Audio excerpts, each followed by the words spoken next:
Hi, I'm DJ Rad Key, and welcome to what is now my 82nd vlog in the series. Thank you for joining me again and staying with me. It is Friday, September 14th, 2018. I do have school at the Scratch Academy, but before I go off to school, I do want to give another bar review. I'm kind of on this bar review kick. This one's a little bit different, though. I do have to give a disclaimer in reviewing this bar, as I was an employee there. Now, not necessarily an employee of the bar, technically speaking. I DJ'd there. They did pay me twice to play there, but for the most part, I DJ'd for free. So that's kind of an interesting story into itself. So I'm going to tell you a little about the history of myself DJing at Black Rose, and then also going to Black Rose as a guest. And it starts pretty much from the first time I ever went out in Boca Raton, when I first moved to Boca Raton, Florida, over 4 years ago now. Met a girl who said, hey, I've got a friend that would be perfect for you. Cool. We meet up, and she was actually really cool. It was just one night that we hung out, but she was new to town too. So we were both like, neither of us knew where to go, and we skipped around town to a couple different places, ended up at the Black Rose, and I love the Black Rose. I knew right away, I'm like, this is the kind of bar in Florida that I want to hang out at, the people I want to hang out with, you know? And I came back, I frequented it. I ended up having a job at a restaurant just on the street from the Black Rose, and visited there often enough to be considered, maybe not a regular, because that place is definitely about the regulars. They definitely do handle the regulars, cater the regulars, and take care of the regulars. So I don't know if I'd be considered a regular, but as a DJ, I was definitely a regular. So to kind of give you an idea of what the Black Rose is all about, first off, it's located at 234 South Federal Highway, Boca Raton, 33432. So it's just south of Miser Park, just north of Royal Palm Place. It is south of Palmetto, which is a major east-west road that cuts through Boca, and then it's just east of Federal, which is the major intersection that runs parallel to the coastline just west of A1A. So it is close to the ocean, but not necessarily considered an ocean venue. It is near Meisner, but definitely not part of what is Meisner Park and that whole entertainment complex. It is amongst a cluster of bars, and what could be considered downtown Boca Raton, not necessarily a true hardcore downtown area, as you know, the traditional city could consider a downtown area. But if you do want to have a little area that you can bar hop and enjoy different kind of caliber of restaurants and see different people, it's a good spot to be. So as far as the actual layout of the venue, it's awesome. And I am, as a reviewer, going to put it in the dive bar category. I know it wants to be associated with an Irish pub, but it's not an Irish pub. I mean, the Black Rose is an Irish name. It's not Irish in decorations. There's no Irish themes going on. Other than having an awesome St. Paddy's Day block party, it's just not an Irish bar. They could change the name and change nothing, and no one would be like, hey, this is an Irish bar. You know, what's up with the name? Like, it's definitely a dive bar. It's a dirty, grungy dive bar, and that's not, to put it down, my grade is actually pretty good, but I'll reveal that towards the end. So, you know, the highlights as far as the Black Rose, as far as, like, you know, the five positive things are, the service is good, man. The service is good. My girl Raton always took care of me. Aldo, good dude. There's just a lot of good people that work there. Gotta give a shout out to the owner, Michael, who did put me on as a DJ, which is an awesome thing.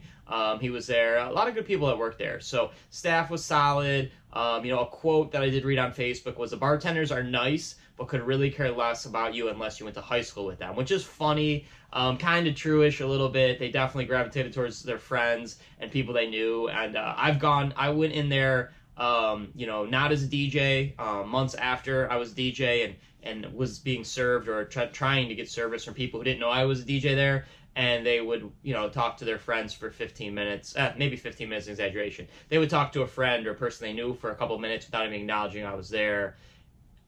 I always hate that. If you're in the middle of a story, I get it, but just come by, give me a 1 minute, give me a point, give me whatever. But they like look over to see that they knew you were there, but they were in the middle of talking. But that's just kind of the bar it is. Again, it's a dive bar. It's a dive bar.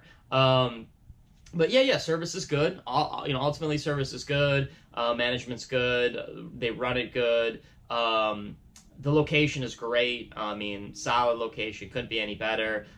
It's one of the only places that offers a pool table in the area within walking distance. If you want to play pool near Meisner Park, I could be wrong, but I believe it's the only place that has a pool table, which is great. That's great as a location. If you're surrounded by places with pool tables, it's no big deal. But if you got the only one in town, that's a big jump to your location. Also has 2 dartboards, which is cool too.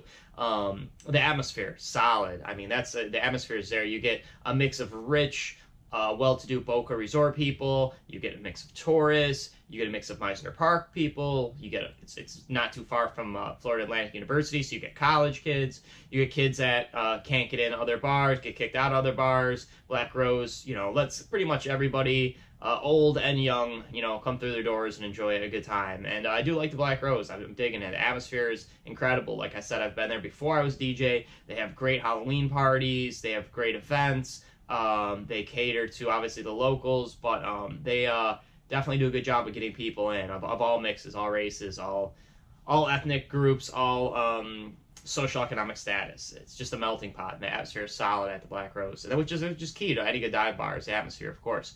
Another key point is the patio, man. The patio is awesome there.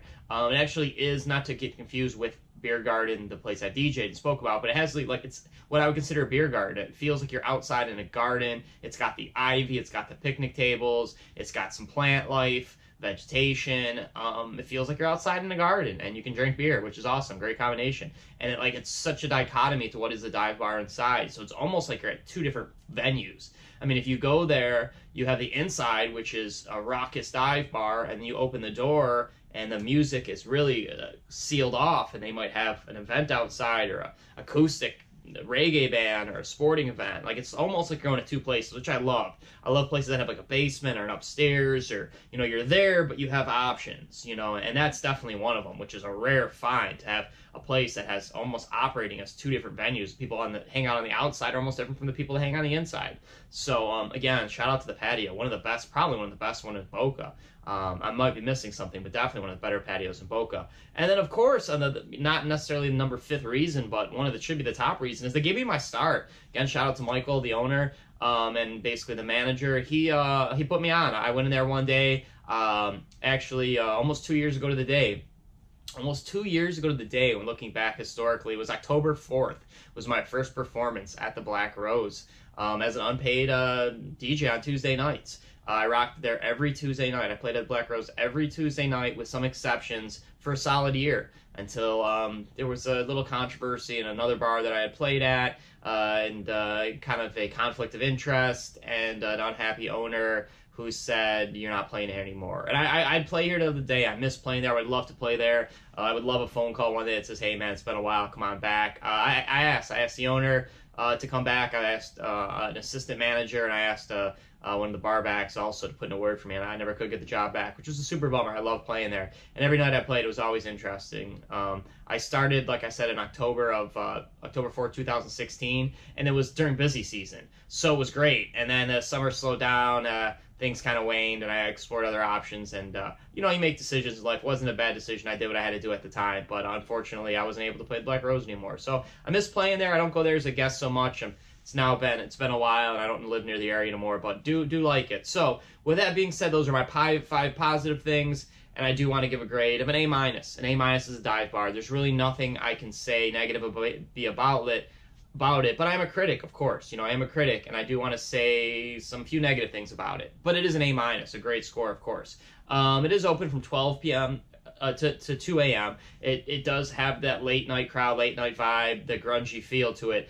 And with any dive bar, usually the bathrooms are pretty rough, but by far the number one worst thing about the Black Rose was the bathrooms. I don't know how the women's bathrooms were, but there's a lot of times the women would come up and be like, "Oh, it's clogged, it's broken, whatever." They come to the DJ booth all the time. The guy's bathroom was flooding, and maybe it's not their fault. It's just people get drunk and they put cups and stuff in the toilets and flush the toilet and put too much toilet paper in it and whatever. Bathrooms are always a problem. And there was literally, for the guy's bathroom, it was just one big stall. You had a toilet next to a urinal and a sink, no divider. So if you actually had to go to the bathroom, which if it wants to declare itself a dive bar, it's a dive bar bathroom. But if it wants to declare itself an Irish pub have people that go to the bathroom and need to sit down, being male or female, we'll say. So that's a definitely thumbs down and kind of brings it to, instead of being an A, to an A minus. One of the employees there takes his job way too seriously at the front door. He guards the one door with his life. I got carded there as a DJ on my off nights, and I feel like I don't really look underage, but you've seen me here before, bro. He would still always like ask for my ID. Yet, ironically, there's another door that anybody can walk into that has no security guard on it. Most people just don't know about it. Most people don't know it's kind of a back door. It's not really hidden. It's just not really used. So they have this overbearing security guard at one door, yet no one guarding the back door. Those may have been changed just a while ago, but I thought that was just something that was super funny. So the worst thing about it, but again, it's a dive bar, so I'd expect it, is the stage carpeting was disgusting. I think at some point over some decade they would have threw some tile down, or carpeting is not very expensive, and they had not only the cheapest of the cheapest carpeting on the stage, but I can't imagine all the beer and the puke and the nonsense that have ended on that stage carpeting. And you got to remember, as a DJ, I'm always on the carpeting, putting cords down and on my knees, and I would leave, my jeans would be like dirty, and this is from carpeting. So thumbs down on the carpeting, stage carpeting. But that's just a nitpick, and it is a dive bar, so I'll cut them slack, but it should have been tile. But, you know, just a few other things to wrap up this vlog. Again, I'm super appreciative the fact that they were allowing me to play when I was a really, really bad DJ, even though I thought I was good. And they let me play for a full year, even though it was an internship, basically. An unpaid residency. I still give mad props to the Black Rose. They'll always be tight with me, and it'll always be a piece of my DJing history, my DJing career. Shape my style, shape my open format technique. There you had to have everything. Shape my ability to talk to people, and how to handle a tip situation, and play songs that you don't necessarily want to play, and do birthday requests and stuff. I never rocked the mic there, but as far as like musical selection and dealing with people and like guest complaints, and, you know, having people tell you you're just not good, but yet somebody just told you you're great like 5 minutes before, and dealing with people that were really, really drunk. I mean, that definitely is a place you go to get drunk. It's not a fancy place. It's a place you go to get drunk. I guess that's what dive bars are for. So, you know, Black Rose is always a pleasure. Ironically, on their website, doing research for this little vlog, they still do have DJ Rad Key on Tuesday nights. I wish that was true. But regardless, hope you enjoyed this vlog. Hope you go to the Black Rose and check it out. If you're expecting a glitz and glamour fancy bar with a great menu, you're probably not looking at the Black Rose. But if you want an A- dive bar, go to the Black Rose in Boca. Shout out to everybody there that took care of me over that year. I'd love to go back. If any of you are watching this vlog, I'd love to play at the Black Rose again. But anyway, be good to people. Be nice. Hire a DJ. Feed them if you got food. Take care of the ocean life. Don't litter. You know, call up a friend. Say hi to your mom. Say hi to your dad, if you can. And as always, be good and peace.